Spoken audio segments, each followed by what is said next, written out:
तो चलिए जानते हैं आज की मुख्य बड़ी खबरों को। इससे पहले आप किस जगह से वीडियो देख रहे हैं, कमेंट जरूर करें। मनिया सम्मान योजना की राशि से महिलाओं ने करीब 1.5 किलोमीटर रोड बनाया है। यह रोड पलामू के छतरपुर प्रखंड के कंचनपुर पंचायत के लंगड़ीतर पिचुलिया टोला में है। यहाँ की ग्रामीणों महिलाओं ने रोड बनाने के लिए मनिया सम्मान योजना की राशि को चंदे के रूप में जमा करके इस्तेमाल किया है। लंगड़ीतर पिचुलिया टोला में रोड की समस्या थी, जिसके बाद ग्रामीणों ने श्रमदान से रोड बनाने का निर्णय लिया था। पलामू में शनिवार को 3.5 लाख लाभुकों के खाते में मनिया सम्मान योजना की राशि गई।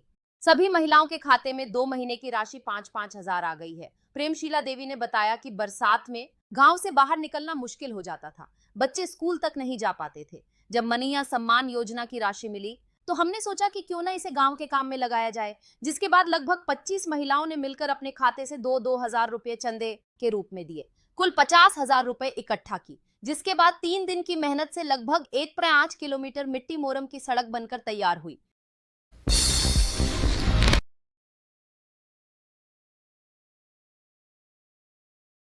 झारखंड पुलिस और केंद्रीय रिजर्व पुलिस बल की संयुक्त कार्रवाई और राज्य सरकार की प्रभावी आत्मसमर्पण एवं पुनर्वास नीति के तहत गुरुवार को भाकपा माओवादी संगठन से जुड़े 10 नक्सलियों ने आत्मसमर्पण कर मुख्यधारा में लौटने का निर्णय लिया। इन सभी ने DGP Anurag Gupta, CRPF IG Saket Singh, IG अभियान माइकल राज एस और आईजी झारखंड पुलिस अनूप बिरथरे के समक्ष आत्मसमर्पण किया।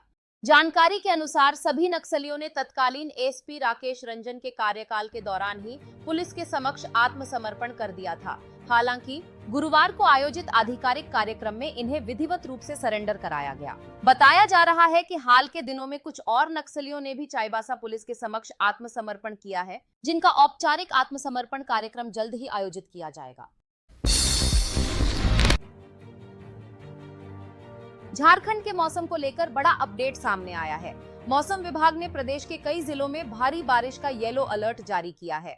मौसम विभाग के अनुसार 12 जिलों में भारी बारिश होगी। झारखंड में मौसम बदलाव के आसार को देखते हुए मौसम विभाग ने प्रदेश में बारिश की वजह भी बताई है। मौसम विभाग के अनुसार अंडमान के उत्तरी भाग के ऊपर वायुमंडल के ऊपरी भाग पर एक साइक्लोनिक सर्कुलेशन बना हुआ है। इसके चलते बुधवार को बंगाल की खाड़ी के मध्य से लेकर उत्तरी भाग में एक निम्न दबाव क्षेत्र बन सकता है। यदि ऐसा हुआ तो यह और व्यापक होकर आंध्र प्रदेश और ओडिशा के मध्य से गुजरेगा। इसका असर झारखंड पर भी दिखने को मिलेगा। इसके चलते कहीं कहीं तेज हवा के साथ बारिश भी सकती है।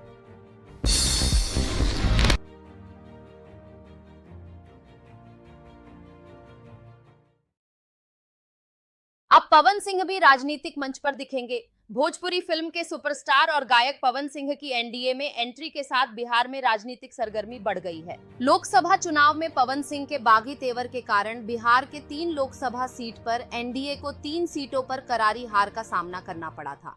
भोजपुर की काराकाट, आरा और सासाराम लोकसभा सीट पर बीजेपी हार गई थी। इस हार के बाद एनडीए गठबंधन के साथी और बीजेपी नेताओं ने भी पार्टी की रणनीति पर सवाल खड़े कर दिए थे।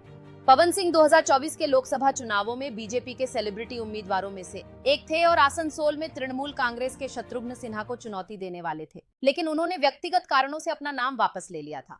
बिहार विधानसभा चुनाव भोजपुरी फिल्म के अभिनेता होने के कारण भोजपुरी क्षेत्र में उनके फैन बेस ज्यादा है। बिहार ही नहीं, पूरे देश में आम जनता के बीच गहरी पकड़ बनाई।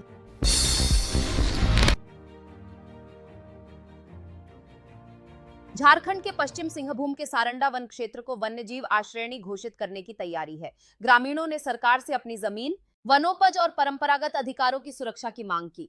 विस्थापन और रोजगार को लेकर पश्चिम सिंहभूम के सारंडा वन क्षेत्र को वन्यजीव आश्रयणी वाइल्ड लाइफ सेंचुरी घोषित करने की तैयारी हो गई है। इसे लेकर राज्य सरकार के 5 मंत्रियों का दल मंगलवार ग्रामीणों की राय जानने व संवाद करने सारंडा पहुंचा। छोटा नगरा मैदान में आयोजित आमसभा में क्षेत्र के 56 गांवों के हजारों ग्रामीण जुटे और अपनी राय रखी। सभा में ग्रामीणों ने कहा कि सेंचुरी बनने पर उनकी जमीन, वनोपज और परंपरागत अधिकार से समझौता नहीं होना चाहिए। पारंपरिक पूजा स्थल और धार्मिक स्थलों की सुरक्षा की गारंटी मांगी गई। रोजगार को लेकर भी नाराजगी जताई गई। ग्रामीणों ने कहा कि बंद पड़ी खदानें चालू की जाएं और 100% रोजगार सारंडा के युवाओं को मिले। विस्थापन का डर सबसे बड़ी चिंता रही। प्रतिनिधियों ने पूछा कि यदि गांव उजड़ेंगे तो पुनर्वास और मुआवजा की क्या योजना है। स्वास्थ्य सेवाओं की बदहाली पर भी सवाल उठे। ग्रामीणों ने कहा कि डीएमएफटी के पैसे खर्च हो रहे हैं, लेकिन इलाज की सुविधा नहीं है। चिड़िया खदान का अस्पताल छोटा है और पोंगा नदी पर पुल अब तक नहीं बन पाया।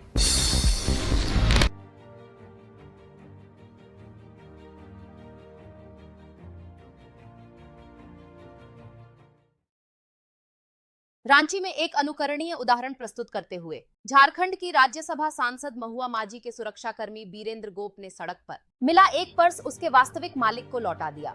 यह पर्स करमटोली निवासी प्रशांत का था, जो अपने पिता के निधन के उपरांत बेंगलुरु से रांची आए थे और श्राद्ध कर्म से संबंधित क्रियाकर्म के सिलसिले में नक्षत्र बन गए थे। इसी क्रम में उनका पर्स रास्ते में गिर गया था। पर्स में नगद राशि, सोने की चेन तथा एटीएम कार्ड सहित कई महत्वपूर्ण कार्ड एवं वस्तुएं थी। पर्स मिलने पर सांसद महुआ माझी के सुरक्षाकर्मी बीरेंद्र गोप ने तुरंत जिम्मेदारी निभाते हुए इसकी सूचना महुआ माझी को दी। महुआ माझी ने मेहनत पूर्वक पर्स के वास्तविक स्वामी की खोज की और उनके घर पर आदमी भेजकर उन्हें अपने यहाँ बुलाया और उनको उनका पर्स सौंप दिया। उन्होंने अपने गार्ड वीरेंद्र गोप को शॉल ओढ़ाकर बुके देकर सम्मानित भी किया। इस घटना ने यह सिद्ध कर दिया है कि ईमानदारी और संवेदनशीलता ही पुलिस और सुरक्षा बलों की असली पहचान है। अपना पर्स वापस मिलने पर प्रशांत ने झारखंड पुलिस और सांसद महुआ माझी की सुरक्षा टीम, विशेषकर बीरेंद्र गोप की ईमानदारी एवं कर्तव्य निष्ठा की हार्दिक सराहना की।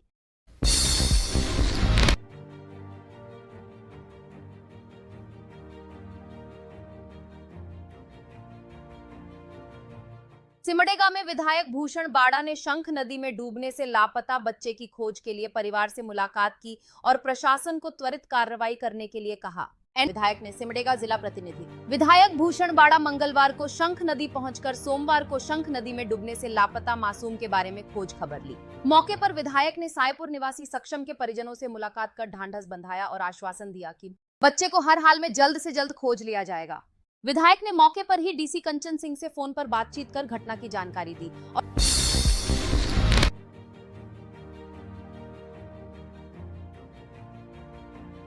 योगी कथामृत पुस्तक से लाहिड़ी महाशय के वचनों का पाठ किया। उन्होंने कहा, यह याद रखो कि तुम किसी के नहीं हो और कोई तुम्हारा नहीं है।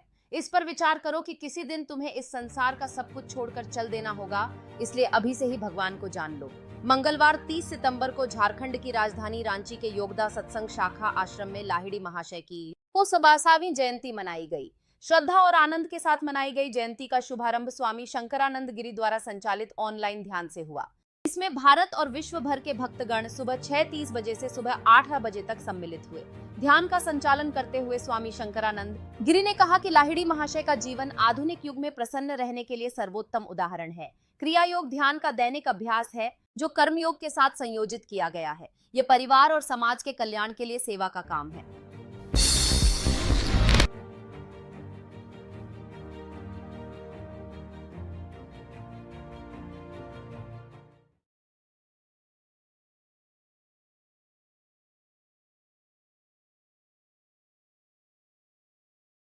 झारखंड के पलामू से चोरी हुई मादा हाथी को बिहार में छपरा के अमनौर से रेस्क्यू किया गया है। हथिनी को अमनौर के पहाड़पुर के रहने वाले गोरख सिंह नामक व्यक्ति को 27 लाख रुपए में बेचा गया था। उत्तर प्रदेश की मिर्जापुर के रहने वाले नरेंद्र कुमार शुक्ला ने 12 सितंबर को पलामू के मेदिनी नगर के सदर थाना में एक आवेदन दिया था और जयमती नामक हथिनी की चोरी की शिकायत की थी।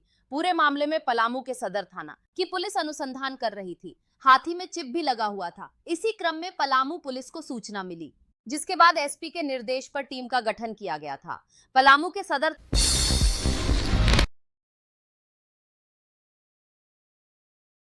झारखंड स्टेट कोऑपरेटिव बैंक ने मार्च 2026 तक 400 खाली पदों पर भर्ती की घोषणा की है। बैंक की चेयरमैन विभा सिंह ने बताया कि यह प्रक्रिया जल्द शुरू होगी और युवाओं को सरकारी बैंकिंग सेक्टर में रोजगार का सुनहरा अवसर मिलेगा। खास बात यह है कि लंबे समय से प्रतीक्षा कर रहे 300 से अधिक कर्मियों और पदाधिकारियों को भी जल्द प्रमोशन मिलेगा, जिससे कर्मचारियों का मनोबल और बैंक की कार्यक्षमता दोनों मजबूत होंगे। यही नहीं, फिलहाल संविदा पर कार्यरत कंप्यूटर ऑपरेटरों को भी स्थायी करने की प्रक्रिया पर बोर्ड ने सहमति दे दी है। इससे न केवल बैंकिंग सेवाओं में स्थिरता आएगी, बल्कि बैंक का संचालन और अधिक पारदर्शी और तेज होगा। झारखंड स्टेट कोऑपरेटिव बैंक के इस कदम से युवाओं के लिए रोजगार और करियर दोनों की संभावनाएं बढ़ेंगी। चेयरमैन विभा सिंह के मुताबिक बैंक में कार्यरत करीब 300 कर्मियों और पदाधिकारियों को प्रमोशन दिया जाएगा। इससे कर्मचारियों को बेहतर अवसर मिलेंगे और बैंक के कामकाज में भी और तेजी आएगी।